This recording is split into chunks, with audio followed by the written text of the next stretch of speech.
The tow truck's engine grumbled like a beast ready to pounce, its hook already lowered beneath the sleek black sedan parked innocently in front of the community garden. On the sidewalk, Karen stood in full fury, robe fluttering in the morning breeze, slippers barely clinging to her feet, arms crossed like a budget Napoleon defending the last lawn chair at a yard sale. "Tow it!" she barked. "I don't care if it's a police car. Nobody gets special treatment in my neighborhood." Neighbors peeked through blinds, barely hiding their phones. You could almost hear their group chats vibrating. Then, from the house across the street, a man stepped out, holding a coffee mug and wearing an expression caught somewhere between disbelief and bemused exhaustion. He didn't yell, he didn't run, he just walked calmly toward the scene as red and blue lights, ones that definitely weren't from the tow truck, began flashing across Karen's perfectly trimmed hedges. And just like that, the HOA's Queen of Chaos was about to become its biggest scandal. Leave a comment below to let us know where you are watching from, and if you like fascinating stories like this, don't forget to hit that subscribe button, because tomorrow we have another incredible story, and there are many surprises waiting for you in the next parts. Karen wasn't just a neighbor. She was a lifestyle brand, a one-woman regulation enforcement squad with a whistle on a lanyard and a clipboard she wielded like the Constitution. She didn't live in the cul-de-sac, she ruled it. Her morning routine included checking for unauthorized lawn ornaments, measuring grass length with a dollar store ruler, and noting down license plates of cars she didn't recognize. She once fined a family for hanging wind chimes that she claimed were emotionally disruptive. If you parked more than 4 inches from the curb, she'd snap a photo like she worked for TMZ. Towing might zap you. Her obsession with HOA rules bordered on fanaticism.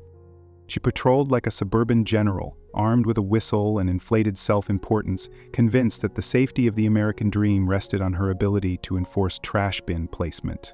No infraction was too small, no stranger too innocent. In her mind, she wasn't nosy, she was noble. She wasn't overreaching, she was protecting the sanctity of the block. The only thing Karen respected more than bylaws was the sound of her own voice echoing off stucco walls. Detective Marco Reyes had moved into the neighborhood just 2 weeks earlier, quiet as a breeze and twice as unnoticeable. He didn't host welcome parties, didn't ring bells with cookies, didn't join the HOA group chat. He simply unpacked his boxes, parked his sedan, and melted into the background better than patio furniture. What no one knew, not Karen, not the mailman, not even the neighbor who saw everything from her second-floor window, was that Marco wasn't just any quiet guy. He was working undercover. UN County Task Force had been tracking a major trafficking ring, and a property 2 streets over had popped up on their radar. Marco had been chosen to embed discreetly into the perfect cover, a well-kept, HOA-run suburban bubble where no one questioned the rules, because questioning them meant dealing with Karen. His job was simple: observe, report, and avoid attention. What he didn't expect was to encounter someone in that neighborhood more intimidating than the criminals he was investigating. Karen, armed with bylaws and blind confidence, was not just an obstacle, she was a wild card, one that didn't know the difference between a parked car and a surveillance vehicle. And that, in Marco's experience, made her dangerous in the most ridiculous way. The night before everything unraveled, Marco parked his unmarked black sedan in front of the community garden, a neutral, shared space just steps from his target's house. The vehicle was equipped with hidden cameras, a disguised transmitter, and a government-issued ID tag on the dashboard. Nothing illegal, nothing suspicious, just discreet. Or so he thought. Karen, during her usual sunrise patrol with her clipboard and dog named Biscuit, spotted the car. Her eyes squinted, her nose twitched, and her inner siren began to wail. There was no HOA parking pass, no decal, no familiarity. In Karen's world, unfamiliar meant unacceptable. By 8:45 a.m., she'd taken 12 pictures of the vehicle, posted a blurry shot to the group chat with the caption, "Possible trespasser," and called her cousin Craig, owner of a questionably legal tow company. By 10:00 a.m., the tow truck was rumbling down the block like a mechanical judgment day. The driver hesitated when he saw the government tag on the dash, but Karen was unbothered.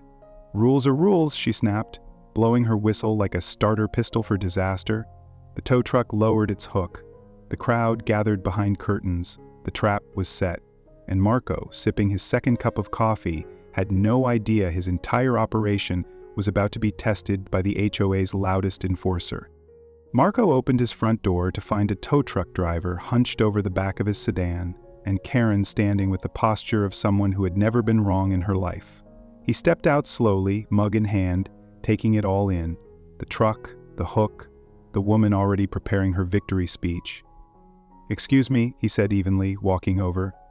"Is there a reason you're trying to tow my car?" Karen didn't miss a beat. "This is a community space. You need a permit to park here." Marco raised an eyebrow. "I live here, 2 doors down." Karen flipped through the clipboard like it held the secrets of the universe. "You're not on my list. This spot is for residents, not guests. No pass, no parking." Marco took another sip of coffee. "I'm not a guest," Karen scoffed. "And I suppose you'll tell me next. That's not an undercover car." Marco's gaze stayed steady. "Would you like me to?" There was a beat of silence. The tow truck driver glanced nervously between them. Hey Karen, this car has some kind of government tag." "Tow it," Karen snapped. "Nobody is above the rules." Marco sighed and reached into his back pocket, pulling out a worn leather wallet. He flipped it open and held it out toward her. "Detective Marco Reyes, County Task Force. That vehicle is part of an active investigation." For a moment, Karen said nothing. Her mouth opened, then closed. Her face went pale, then red, then confused, then indignant. Silence spread across the cul-de-sac like spilled paint. The neighbors, peering from behind blinds, froze. The tow truck driver took a full step back and quietly began unhooking the vehicle. Karen blinked rapidly. Well, that doesn't exempt you from HOA protocol," she finally stammered. Marco didn't flinch. "Ma'am, if you had towed that car, you would have interfered with a felony investigation." Karen's jaw moved like a broken marionette. "Are you threatening me?" she snapped. Marco took another sip from his mug and looked at her calmly. "No, ma'am, but I do suggest you put down the clipboard." And just like that, the HOA Queen's castle started to crack. Her face dropped faster than HOA property value after a flamingo invasion, and the entire neighborhood, they weren't just watching, they were recording.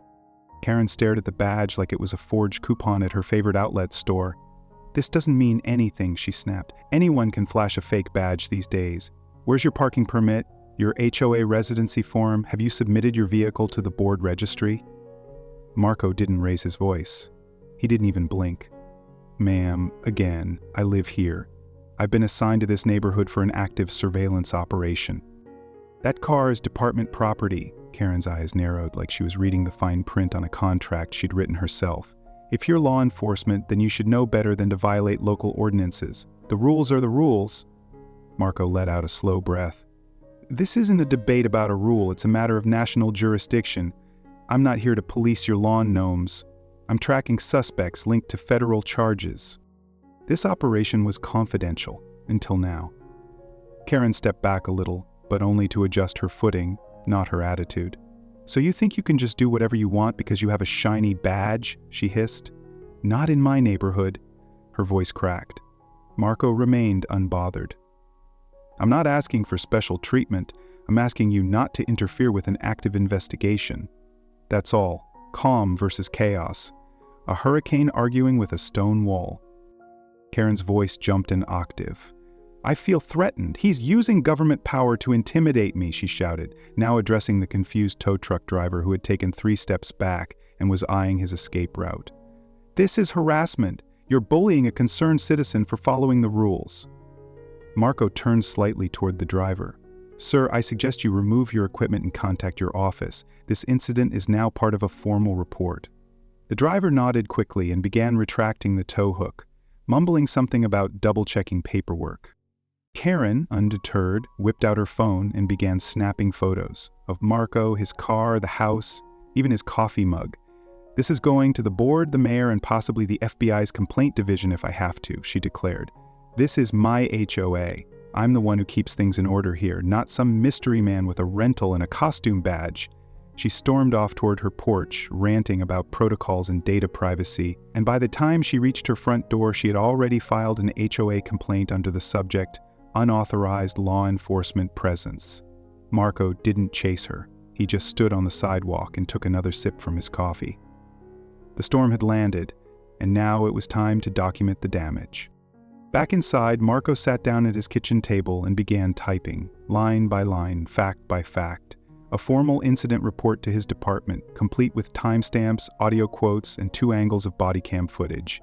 He included the government-issued vehicle tag ID, the address of the towing company, and the statement made by Karen about not caring if it was a police car. His fingers typed like a drumbeat, methodical and unflinching. He also attached footage from a neighbor's doorbell cam emailed to him minutes after the event with the subject line, "Karen strikes again." In one clip you could hear her say, "Rules are rules, I don't care who he is." In another, the tow truck driver asked, "Are you sure this is okay?" And Karen responded, "Do you think the HOA makes exceptions?"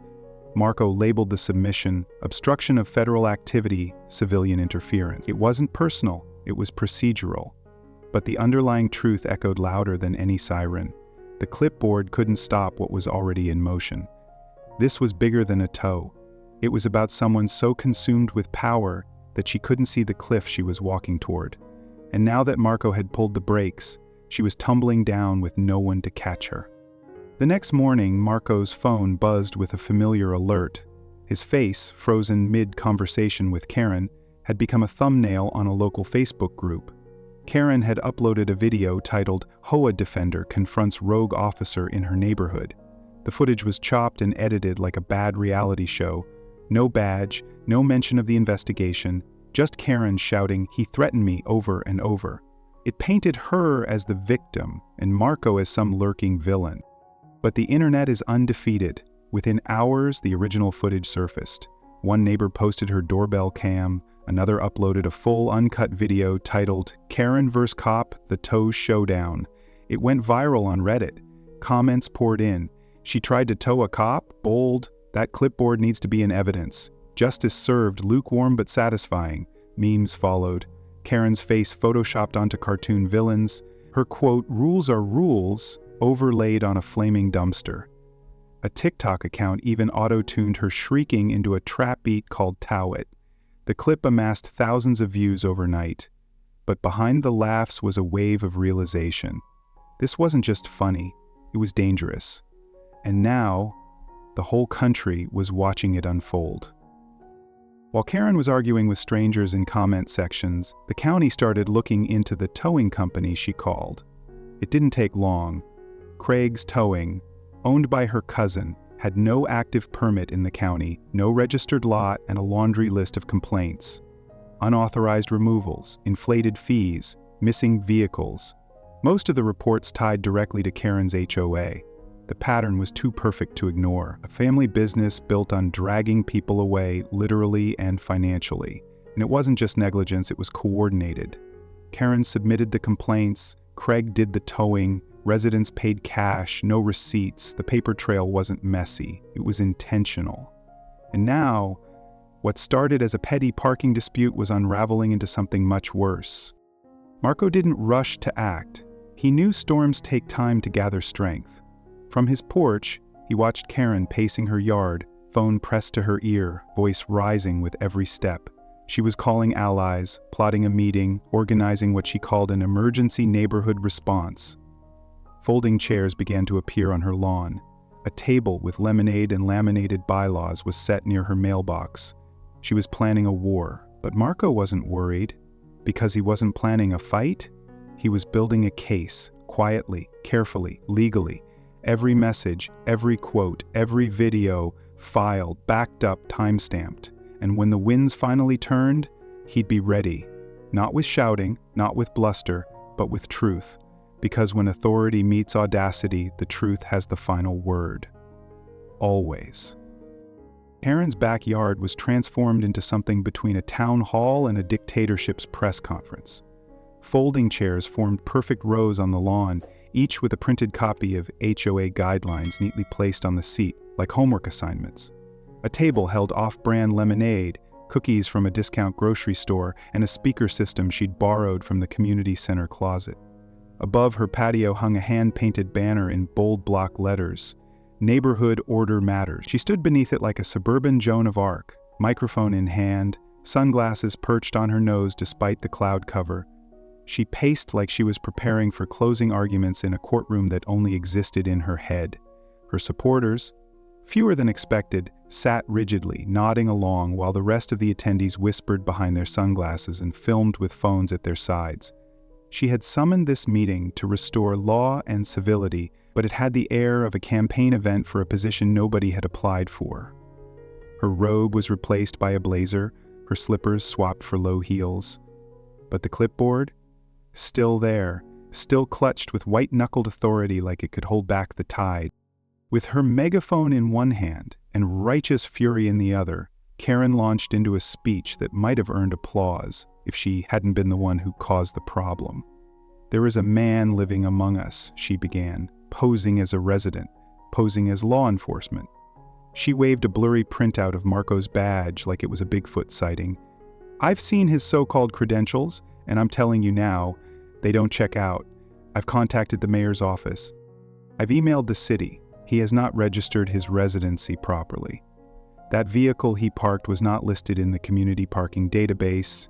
This is not law enforcement, this is impersonation." Her voice echoed off neighboring fences. A dog barked somewhere in the distance, as if in disbelief. "If we let this go," she continued, "what's next? Police drones over our backyards? Secret cameras in our birdhouses? This man is not protecting us, he is invading our rights." The few residents who had shown up for the lemonade now sat frozen, unsure whether they were watching a civic meeting or the final act of a one-woman play. Someone whispered, "Did she just say birdhouses?" and was immediately shushed by Karen's friend Brenda in the front row. The atmosphere felt less like an HOA meeting and more like the awkward climax of a high school debate nobody prepared for. When Karen paused for dramatic effect, Marco stood. He hadn't planned to speak, but when your name is used like a curse word over a megaphone, you tend to reconsider. He walked calmly from the back of the yard, nodding at a few neighbors as he passed. Some of them returned the nod. Others watched like a twist was about to drop, and it was. Marco didn't raise his voice. He didn't bring notes. He simply reached into his jacket, pulled out his wallet, and opened it. "Detective Marco Reyes," he said, holding up his official badge. "I've already provided this to the county, and yes, it's real. If anyone wants to verify it, I'll be happy to show you after this meeting. I've been assigned to this neighborhood as part of a confidential investigation. That vehicle Karen tried to tow was government-issued, part of a federal surveillance program, and had it been removed, you'd be looking at an obstruction charge. That's not speculation, that's statute." The backyard was dead silent. Even the birds seemed to hush. Karen opened her mouth, but Marco held up a hand, calm and deliberate. "I'm not here to fight the HOA. I've never filed a complaint, never written a ticket, never said a word until now. I'm not your enemy. But I do believe that the rules meant to protect this neighborhood were never designed to be wielded like weapons. Calm is more powerful than noise, and truth always finds its way in." He stepped back. That was all he needed.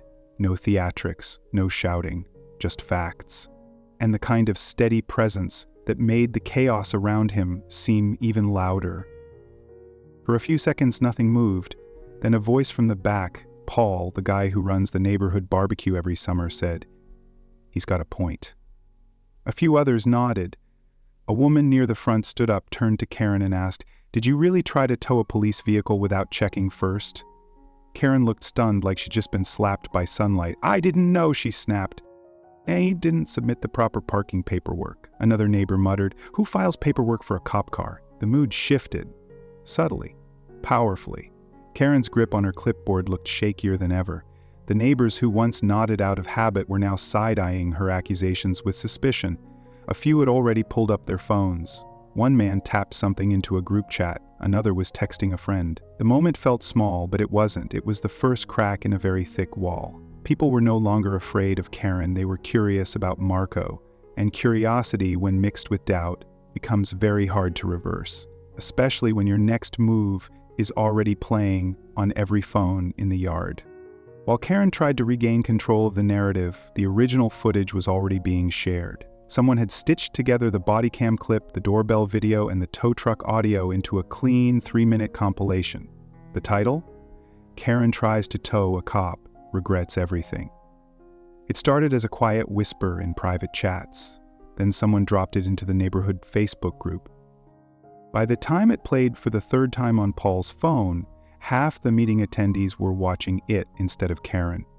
"That's your HOA president, huh?" someone said, pointing at her triumphant stance with the clipboard as Marco calmly introduced himself on camera. "She really said, 'Toad anyway,'" another asked. Karen shouted over the crowd, "Those videos are manipulated, taken out of context." But it was too late. The story had already changed hands. A rhetorical question spread like wildfire: "Who's watching who now?" And it didn't need an answer. When the meeting finally disbanded, it wasn't with a vote or a resolution. It ended with murmurs and shared glances, with files passed digitally between neighbors, with a dozen HOA members walking back to their homes wondering what they had actually signed up for. And the next morning, an email arrived from the county. A formal investigation had been launched into the towing company, into improper citations, into HOA fund usage. Witnesses were being contacted, statements requested, and the phrase that Karen had dismissed just 24 hours earlier now hung over her like a storm cloud: obstruction of a legal investigation. Karen had built her empire with whispers and warnings, but now, a whisper had become a wave, and it was heading straight for her front lawn. It started with one neighbor in a porch chair telling her friend, "Did you know Karen fined me once because my wind chimes were too cheerful?" Then another neighbor mentioned how Karen confiscated his Halloween scarecrow because it violated seasonal harmony. By the end of the day, a full-blown thread in the HOA group chat titled "Karen Overreach Incidents" had over 60 replies. The stories were absurd, funny. If they weren't so real, a teenager shared how she was once reported for dangerous skateboarding behavior while standing still with her board in the driveway. Another family recalled the Christmas light citation they got on January 3rd, 3 days late, and according to Karen, an emotional hazard. The chat turned into a confessional booth, neighbors shedding their silence like old skin.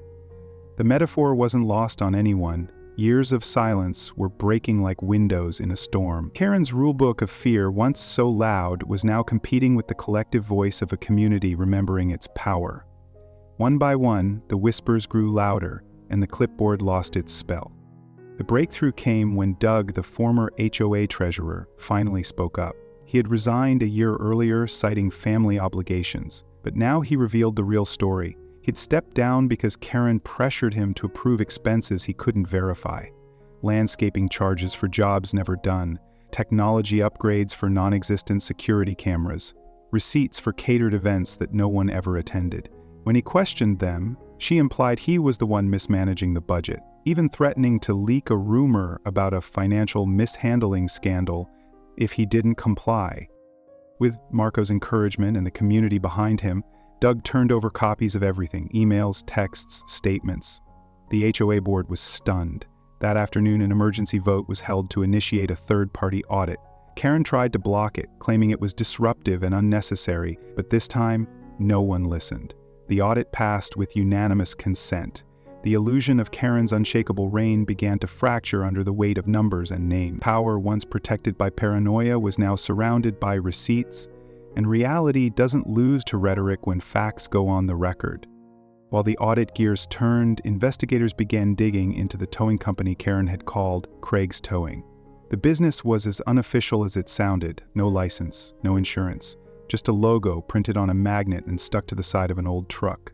Craig, her cousin, had run the operation under the radar, towing cars for cash with no records, no receipts, and no oversight.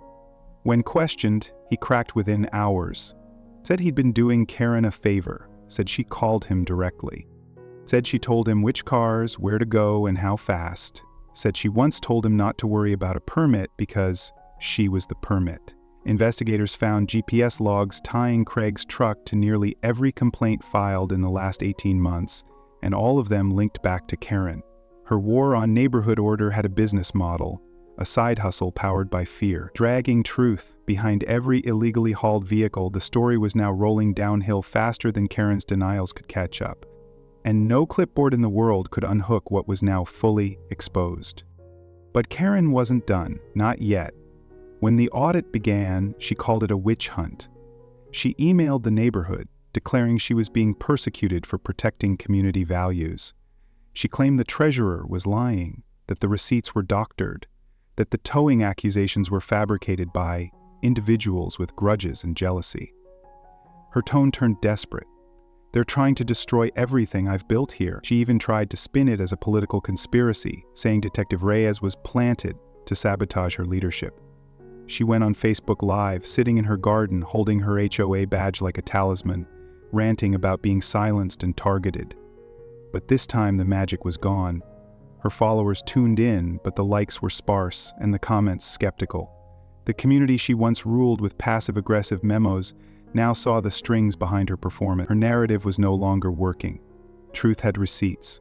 Karen only had noise, and the more she shouted, the quieter her support became. A flyer started showing up in mailboxes. It wasn't flashy, just bold font on white paper with a single line at the top. "Let's take our neighborhood back."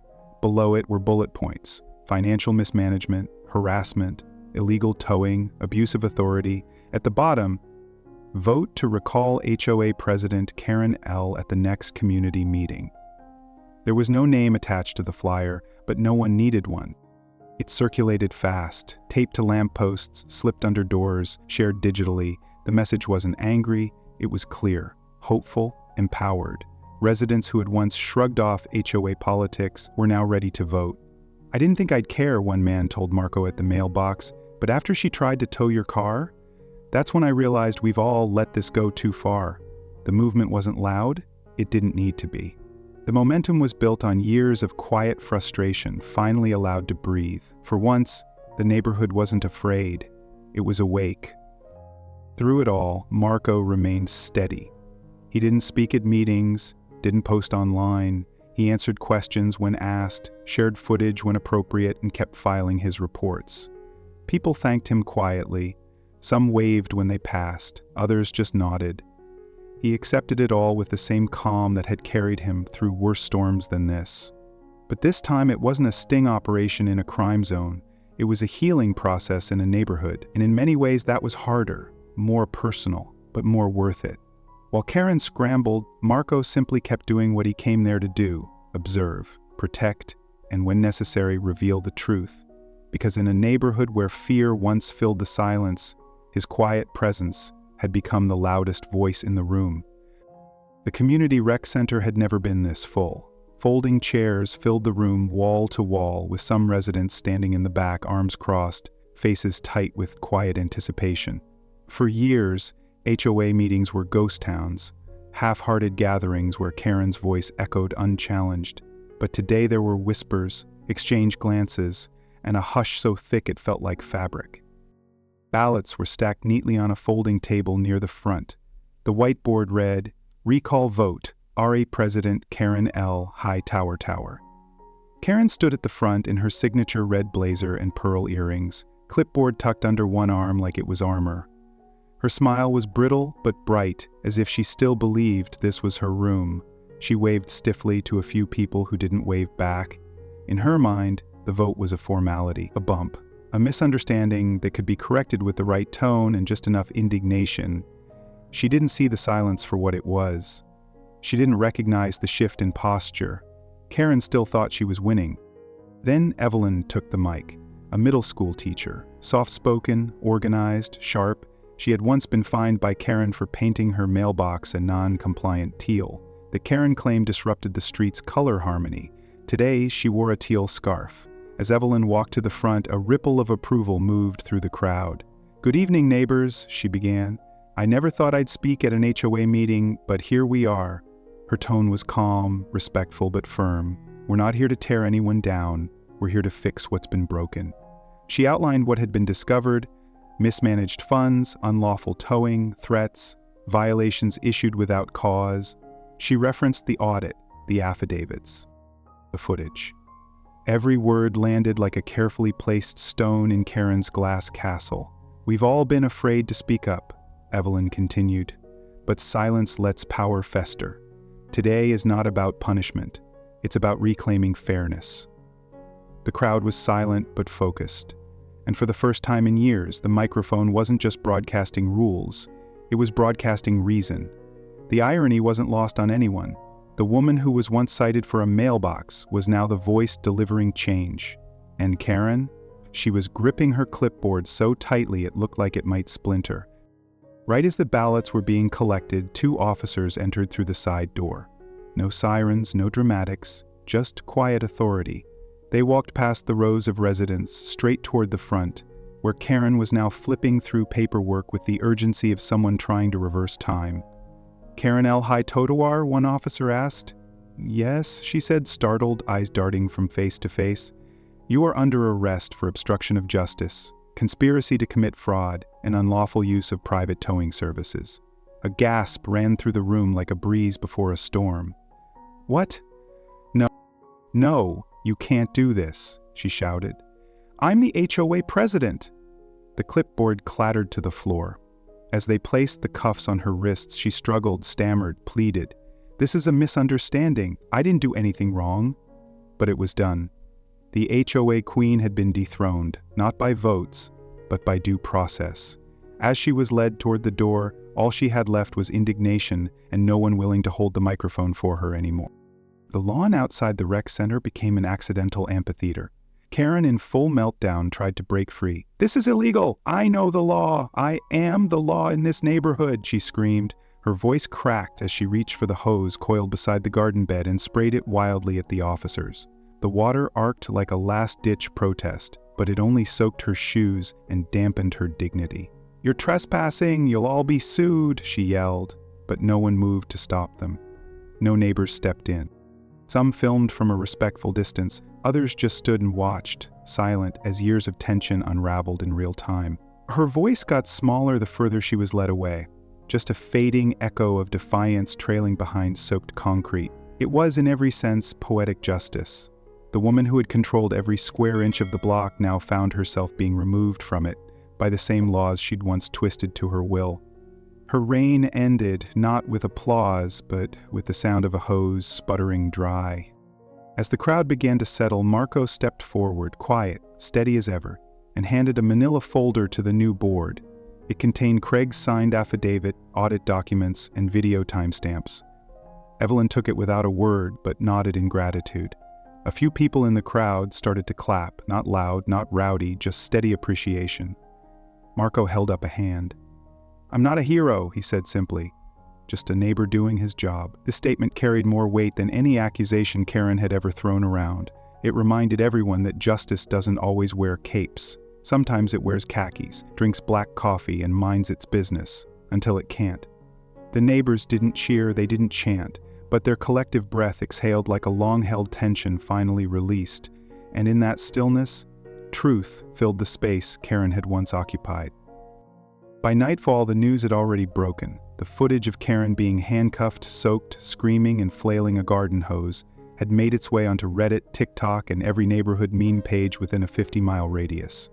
Headlines read, "HOA President Arrest After Trying to Tow Undercover Cop," and Karen meets justice in her front lawn soap opera. But in the neighborhood itself, the tone was quieter. Lights glowed from porches, wind chimes rang without fear of citation. A few residents walked over to Evelyn's house to offer help with the next meeting. Marco sat on his steps, sipping from the same travel mug as day one. Finally, without interruption, Karen was gone. Not just from the HOA, not just from the group chat, but from the power she had gripped so tightly. The clipboard had been replaced by accountability, the megaphone silenced by truth. Her departure wasn't just a scene, it was a signal. Closure had arrived, and in its wake, something rarer than peace in an HOA. Hope. Karen's trial didn't take long.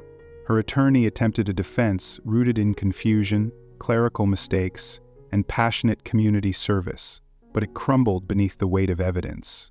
The forged invoices, the unlawful tow logs, the audio clips, the body cam footage. It was all laid out like puzzle pieces snapping into place. The judge handed down the verdict, guilty on multiple counts, including obstruction, fraud, and illegal towing operations. She was fined heavily, sentenced to community service, and banned from holding any position in an HOA or neighborhood board for the next 10 years. As the sentence was read, Karen sat expressionless, stripped of her clipboard, her title, and her voice.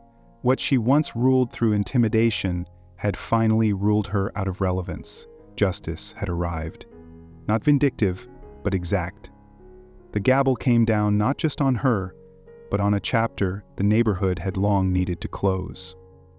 The change was immediate and visible. The new HOA board, led by Evelyn and backed by volunteers from all walks of life, implemented transparency measures, a resident-accessible budget portal, and refund processes for unjust citations. The first block party in years was held in the community park, and for once, no one measured the height of decorations or counted the number of cars. Kids ran freely, music played, and someone even brought a dunk tank labeled "Justice Served." No one named names, but everyone understood. From bylaws to block parties, the neighborhood had traded control for connection. And that shift didn't just feel good, it felt right. Marco Reyes never asked for credit. He still took his evening walks with the same quiet pace, same travel mug in hand. But now, neighbors waved. Dogs trotted up for a quick hello. Someone left a thank you note on his porch with cookies shaped like tiny clipboards. A family invited him to dinner. A child handed him a drawing that read, "Thanks for saving our neighborhood." He smiled, tucked it in his jacket. He wasn't a superhero, just a man doing his job. And yet, in this little cul-de-sac, he had become something more. From suspect to symbol, Marco had shown what calm, principled persistence could achieve. And he had proven that sometimes the best leaders don't speak the loudest, they act the quietest. Some say Karen moved in with her sister across town. Others say she tried to join a neighborhood watch group under a different name. What's confirmed is that she attempted to run a small HOA in a gated community 2 counties over. It lasted exactly 6 days. By day 7, residents had circulated a petition citing attempts to ban yard gnomes and her attempt to issue printed citations for excessive doorbell volume.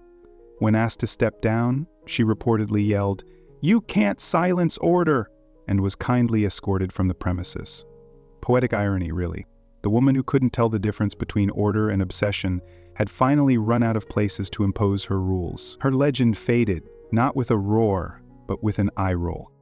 But the story wasn't really about Karen. It was about what happens when everyday people, neighbors, teachers, retired couples, teens on skateboards, decide they've had enough. It's about the power of community, of shared values, of saying no more, even when it feels easier to stay quiet. Marco reminded them what quiet strength looks like. Evelyn showed what ordinary leadership sounds like. And together, they helped a block once ruled by fear find something better, each other. Connection, not control, builds neighborhoods. That's the real legacy here. That when we stand up, not to fight but to speak truthfully, we make room for fairness, for laughter, for peace, and for the kind of stories worth telling again and again. If this story made you smile, made you think, or made you remember a Karen of your own, don't forget to hit that like button. Drop a comment below and share your favorite moment or lesson from today's story. And if you love seeing justice served with a side of humor and heart, subscribe to the channel so you never miss the next story. We've got plenty more coming. True tales, wild twists, and community comebacks that remind us what really matters. Until then, take care of your block, your neighbors, and keep your clipboards in check. See you in the next one.